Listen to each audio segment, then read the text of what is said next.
Google ने मैथिली भाषा लोगों की उम्मीदों को नए पंख लगा दिए हैं। सदियों पुराना मैथिली भाषा एवं साहित्य को विश्व स्तर पर पहुंचान अपने अनुवाद विकल्प के श्रेणी 24 अन्य भारतीय भाषा के साथ मैथिली को भी शामिल कर इसकी चिर प्रतीक्षा मांग को पूरा करने के साथ साथ देश विदेश में रहने वाले मैथिली भाषा लोगों की उम्मीदों को नया पंख लगा दिया है।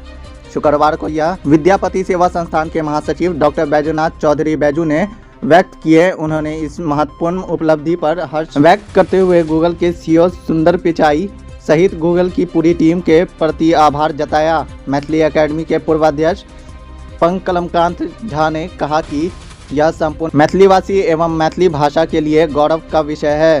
प्रोफेसर जीवेकांत मिश्रा ने कहा कि गूगल के ट्रांसलेशन टूल में मिथिला की शामिल होने से करोड़ों लोगों की मातृभाषा मैथिली की समृद्धि से अब पूरी दुनिया के लोग वाकिफ होंगे।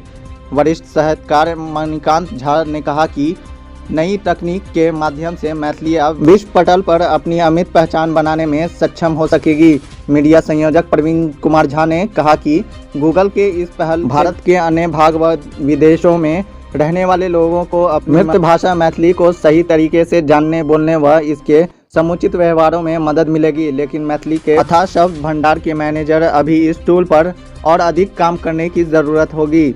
गूगल के इस पहल पर डॉक्टर महेंद्र नारायण राम, प्रोफेसर विजय कांत झा, विनोद कुमार झा, प्रोफेसर चंद्रशेखर झा, बुंदी भाई दुर्गानंद झा, डॉक्टर गणेश कांत झा, डॉक्टर उदयकांत मिश्रा, आशीष चौधरी, पुरुषोत्तम वत्स, नवल किशोर झा आदि ने भी हर्ष जताया।